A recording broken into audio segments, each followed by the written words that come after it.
অঞ্চলে কাঁদছে যে বধূ তুমি তো আমাকে কথা দিয়েছি যে নিশীতে তুমি কুঞ্জ সাজাও, আমি তোমার সাথে মিলিত হব।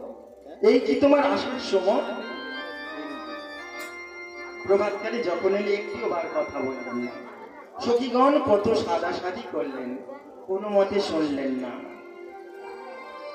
প্রাণ গোবিন্দ আমার কোনো উপায় না দেখিয়া রাধারানীর চরণ তল হতে চলে গেলেন।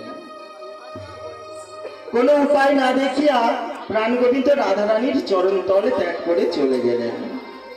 কত সাধলো রাধে, যদি আমি ভুল করি নিজ গুণে আমাকে ক্ষমা করো, কিন্তু কোনো কথা শুনলেন না।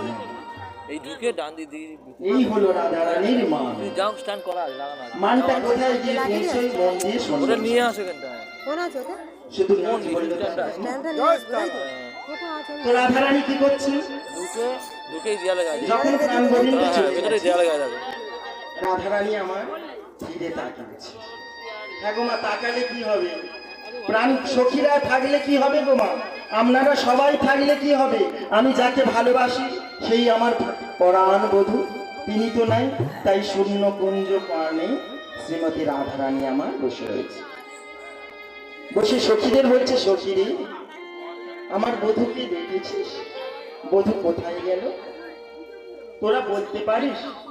তখন সখীগণ বলছে, ছি ছি ছি ছি ছি ছি, ও মানিনী, ও মানিনী, কোথায় রইল সাধের মান?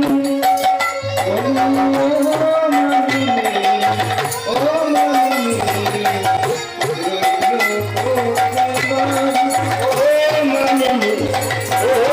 মা যোগমায়াকে স্মরণ করেছে।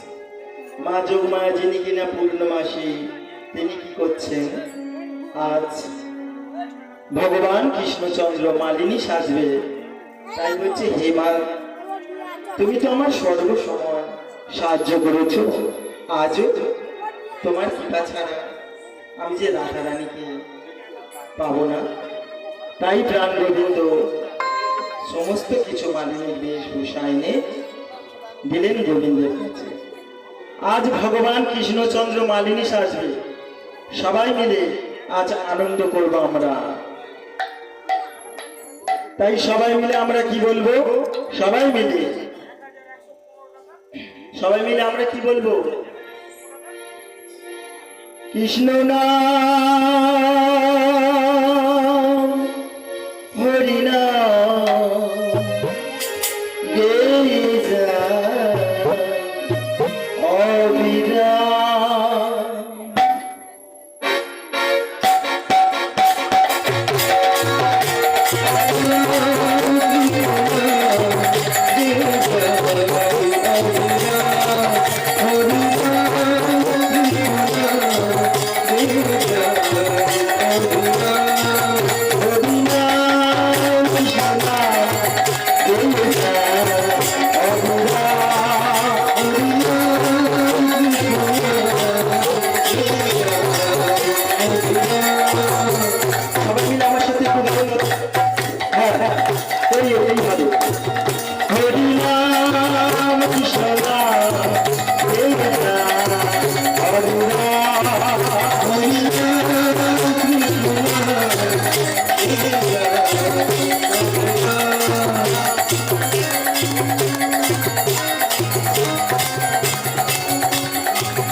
ভাবে যখন পাঠিয়েছে তিনি যেতেও হবে, তবে সেই পথটা কিন্তু পরিষ্কার করতে হবে।